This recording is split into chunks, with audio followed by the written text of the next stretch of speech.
السلام علیکم ورحمت الله وبرکاته.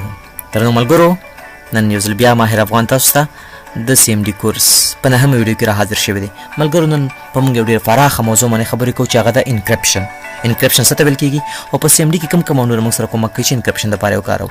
نو راځئ چې دغه ښکلې ویډیو شروع کړو. ملګرو، لومړی زیات ملګري زموږ چې د کمپیوټر ساینس زده کوونکي د دغه دوو لغتونو ترمنځ فرق نشي کولی. زه تاسو د دغه دوو لغتونو ترمنځ اول لومړی فرق وایم، انشاءالله تاسو به د انکرپشن په پوره مفهوم باندې پوه شئ. ملګرو، موږ سره دوه لغتونه ډېر زیات کنفیوزینګ دي. یو کانفیډنشیلټي ده ملګرو، بل انټیګریټي ده. موږ وایو زموږ میسج، زموږ پیغام چې کوم دی هغه چې کله په نیټورک کې یا انتقالېږي د یو ځای څخه بل ځای ته، نو د هغې کنفیډنشیلټي باید هم محفوظ وي او انټیګریټي ته باید هم کوم نقصان ونه رسېږي. آیا دې دواړو ترمنځ څه فرق شته؟ ملګرو، زه سمپل د ژوند عادي مثال در کوم چې تاسو په انشاءالله ډېر زر ښه پوه شئ. که هغه کمپیوټر ساینس زده کوونکي دي که عادي کسان دي، ټول به انشاءالله پوه شي. ملګرو، زه یو خط لیکم او هغه انویلوپ کې بندوم او زه پوسټ خانې ته وړم او هغه چې دی هغه من خپله ټاپوي او زه دې نه خط لیږم کابل ته یا بل ځای ته. همدارنګه که هر رقم خط یا موږ ټیکسټ میسج ورکوو، خو زه عادي مثال په دې ورکوم چې تاسو پوه شئ. دا انویلوپ بند شو، د کاغذ کې خط واچول شو، ټاپه پې د خپل پوسټ لخوا وویل شو او ولیږل شو. کنفیډنشیلټي دې ته ویل کېږي ملګرو چې زه کوم میسج لیږم دا ډېر زیات کنفیډنشیل دی. زما شخصي معلومات دي، باید هېڅوک یې ونه ګوري. لکه زما په دې خط کې یو ملګري درې کړي دي چې وی ویل میټ ایټ سنډے.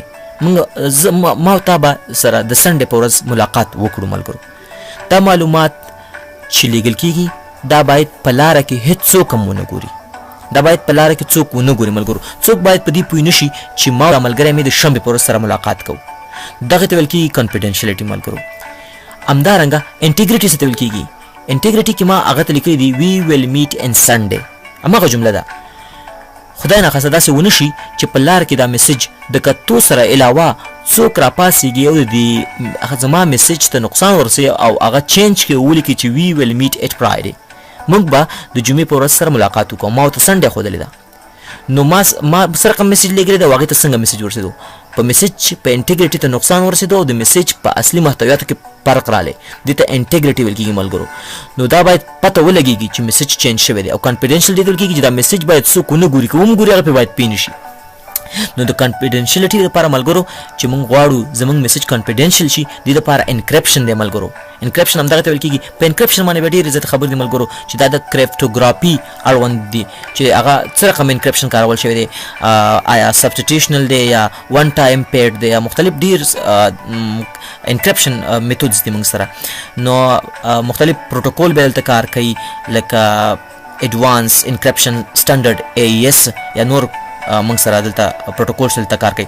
نو دا وی ویل میټ ایټ سنډے دا جمله ده، دا ما ولېږله. نو دا داسې یو هیشنګ او داسې یو سیسټم ته ور واچوئ چې په هغه لار کې څوک لولي نه پوهېږي چې دې سړي دې بل ته ویلي چې وی ویل میټ ایټ سنډے. آیا دا کې څه شی دي؟ دا کنفیډنشیلټي ده ملګرو. همدارنګه هیشنګ د کوم چې انټیګریټي ده چې که لارې کې څوک د میسج کې فرق راولي، باید مقابل لور ته پته ولګي چې هغه ځای نه کوم میسج ما ته راغلی دی هغه ما ته هوبهو راونه رسېدو. مشکل به کې پیدا شوی دی چې دې دپاره موږ سره هیشنګ الګوریتم دي ملګرو چې شا او یا مختلف نور موږ سره الګوریتم دي چې دلته کار کوي. صحیح ده ملګرو، تاسو ورخطا کېږئ. مې انشاءالله دا لږ اضافي معلومات ما درکړه. نو اوس دا انویلوپ چې دی ملګرو، دا دې کې ما خط واچو، په دې کې نه دوه خبرې شته. کنفیډنشیلټي ده، دا میسج باید څوک په لاره کې ونه لولي. دې معنی ټاپوال کېږي، دا سټیپلر کېږي او دا بیا د هغې پس لیږل کېږي. نو دا میسج باید څوک ونه لولي. دویم انټیګریټي ده ملګرو، دې میسج کې باید فرق را نه شي او که فرق پکې راشي ملګرو، مقابل لور ته باید بیا پته ولګېږي چې فرق راغلی دی. لکه دې معنی دلته ټاپه لګېدلې یا په سټیپلر لګېدلی یا په بله کوم مهر لګېدلی چې هلته دا میسج څو خلاص کړي او منځ کې د هغې ګوتې ووایي یا بله پاڼه پکې کېږي، ما ته پته لګېږي چې میسج چې ګوتې وهل شوي دي او ما ته صحیح راونه رسېدو. نو ملګرو، موږ تاسو چې کوم انکرپشن باندې خبره کوو، دغه انکرپشن چې دی ملګرو موږ سره د یو میسج کنفیډنشیل دي او یوازې میسج نه دی، زما ډیټا ده، زما عکس دی، زما ویډیو دی، زما بل کوم پرسنل معلومات دي. دا زه غواړم کنفیډنشیل معلومات دي، یعنې زما شخصي معلومات دي او دا دې ته باید څوک نقصان ونه رسوي. ایون څوک دا ریډ نه کړي، څوک یې باید ونه لولي چې دې کې څه شی دي. نو دې ته ویل کېږي کنفیډنشیلټي. او انټیګریټي خو بیا بېله موضوع ده چې هغه هیچنګ پورې مربوط دی ملګرو. نو زموږ اساس چې کوم انکرپشن دی دا ما ته څه کار کوي؟ ما ته کنفیډنشیلټي راکوي. نو هیله لرم چې په دې مثال باندې پوه شوي او د دواړو ترمنځ مو فرق کړی. ملګرو، نو لومړنی کمانډ چې دی هغه ما څه دا دی چې زه غواړم یو ډیټا انکرپټ کړم. نو هغه کمانډ دی سیپر/E. او چې غواړم بیت ډیکریپټ کما نو هغه ته وي cipher/d. انکریپشن څه ته ویل کیږي ملګرو؟ د میسج سکیور کول، د ډیټا سکیور کول، د اکس سکیور کول، د هر رقم ډیټا چې دغه سکیور کول ته ویل کیږي انکریپټ. کله چې ملګرو بیت ز مقابل لور ته ډیټا بیت ان سکیور کوم بیت دې حالت راړم نو هغه ته ویل کیږي ډیکریپشن. نو راځو ملګرو دا د کمانډونو په واسطه کو چې څنګه کیږي. اول باندې تاسو ته انکریپشن وکم ملګرو، زه تر اعظم او ډي ډرایو ته براشم ملګرو، او دلته به زه یو نوی فولډر جوړ کړم. د نیو فولډر صحیح دی او دې نه ورته یو دوه فایلونه ور واچوم. زه چې کله غواړم ملګرو دا فایلونه زه انکریپټ کوم، اوس اولې په ګرافیکي بڼه تاسو ته زه انکریپټ کوم. دلته زه کلیک کوم ملګرو، راځم پراپرټیز ته او په پراپرټي کې ملګرو دلته راځم سکیورټي ته. دلته به ضرور کوم ځای کې دلته ورکړي ایڈوانس ته براشي ملګرو. په دې ایڈوانس کې دلته لیکلي انکریپټ کانټینټس ټو سکیورټي. کله چې تاسو په دې چې کلیک وکړئ ملګرو دې نه هم تاسو سره دا فایل څنګه کېږي انکریپټ کېږي. کله چې دا فایل انکریپټ شو ملګرو، زما چې کوم یوزر اکاونټ دی ماهر افغان، دا به دې فایل ته برای راست ورننوځي، هېڅ مشکل نشته. که دا فایل څوک USB کې واړئ بل کمپیوټر ته واچئ هغې کې به دا هېڅ کله دا نشي پلی کولی او څه به ورته نه ښکاري دې کې څه شی دي. که زما په دې کمپیوټر کې هم ملګرو دا خبره یاد ساتئ، تاسو کله ډیټا انکریپټ کوئ دې یوزر کې تاسو بیا اپریټنګ سیسټم انسټال کړئ او نوی یوزر راشي، بل یوزر هم نشي کولی چې دا فایلونه به ډیکریپټ کړي. تاسو ته وایم چې دا ولې ملګرو، ځکه کله چې دا فایلونه زه انکریپټ کوم دا ماته یو کی راکوي ملګرو. کی زما په سی ډرایو کې پرته ماهر افغان یوزر چې هر کله راوځي د خپل کمپیوټر ته نو هغه کی چې دا اوپن دی په سی ډرایو کې پرته او ګټه ته اخلي نو کوم مشکل ورته نه پیښیږي. خو کم زما هم دې کمپیوټر کې بل یوزر داخل شي نو هغه سره دا کی نشته، نو هغه څه چې کله دا کی نه هغه دا نشي خلاصولی او نور ته ورننوتی شي. که دا یوزر ما نه ډیلیټ شو او یا زه غواړم وینډوز وکړم دا زه به دا فایلونه باید ډیکریپټ کړم، ځکه بل یوزر بیا نشي کولی چې هغه که په همدې نوم یې ته جوړ هم کړي بیا نشي کولی دا فایلونه څنګه کړي ډیکریپټ کړي. نو ملګرو زه به CMD را خلاصه کړم د دې په خاطر چې زه CMD همدې ځای کې را خلاصه کړم چې ډي ډرایو به تیار نیو فولډر په منځ کې نو اسانه طریقه ده ملګرو چې همدلته کلیک کوم او CMD وهم. د دې ګټه څه ده ملګرو، ګوره ډي ډرایو او نیو فولډر کې خپله زه داخل ولاړ یم. که تاسو غواړئ چېرته یو ځای ته لاړ شئ او پاسنل ته CMD را خلاصه کوئ نو صرف هغه ځای ته ځئ او په دې ایډرس بار کې کلیک کوئ. نو ملګرو زه دلته لیکم کمانډو cipher/e. ګورئ ملګرو دا فایلونه ما سره انکریپټ شو او زه دې فایل ته اوس ډېر په اسانۍ ورننوتی شم. ما نه پاسورډ غواړي نه که بل که مشکل شته، خو که بل یوزر داخلېږي ملګرو هغه دې ته نشي داخلېدلی. بل یوزر دې باندې کلیک کوي ورته به یې نشي خلاصولی. که زه دا څوک USB کې اچوي بل چېرته یې وړي هم نشي خلاصولی. که زما دې کمپیوټر کې بل یوزر کښېني هم نشي خلاصولی. که دا یوزر ما نه ډیلیټ شو او زه بېرته په همدې یوزر په همدې نیم باندې بل یوزر جوړوم هغه هم نشي کولی، ځکه دا کی یوازې همدې یوزر سره ده.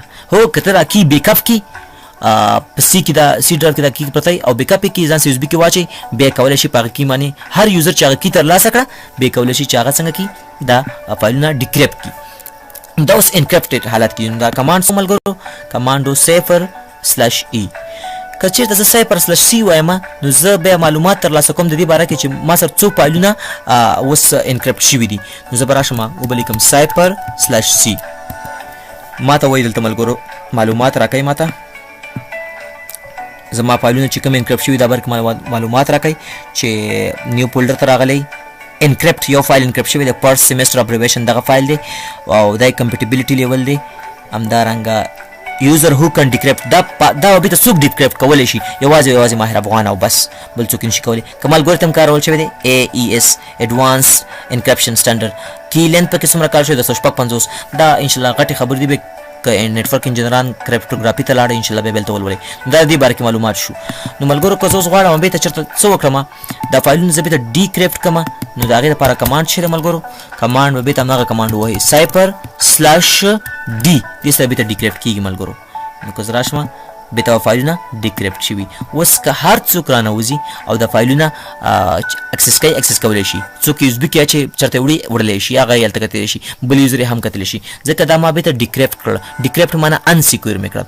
نو ملګرو تاسو په دې کې انکریپشن وپېژندو ډیکریپشن هم وپېژندو، همدارنګه د کمانډ لارې هم کولی شئ او د ګرافیک له لارې هم کولی شئ او تاسو انټیګریټي او کنفیډینشیلټي تر منځ فرق وپېژندو. تاسو دغه کمانډونه وپېژندل ملګرو.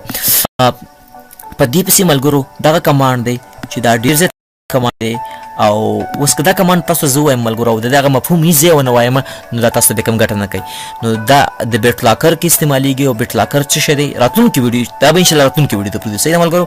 هغه کې به زه لومړی تاسو ته بیت لاکر ووایم او بیا چې دا کمانډ بیت لاکر سره څنګه استعمالیږي هغه مفهومي ځای به درته ووایم. نو ان شاء الله ستاسو دا کمانډ بیا ستاسو په ذهن کې د تل لپاره پاتې شي. نو دا یو کمانډ ستاسو زه قرضدار شوم راتلونکي ویډیو ته په تمه شئ. ان شاء الله دا کمانډ به هلته راشي او مکمله ویډیو به زه په بیت لاکر باندې وکړم او دا کمانډ هم پکې وایم. نو ډېر ګټور به تمام شي ان شاء الله. نو ملګرو زمونږ د نن ورځ درس همدومره و. ان شاء الله ډېر ژر به په یو بل ویډیو کې سره زمونږ ملاقات وشي.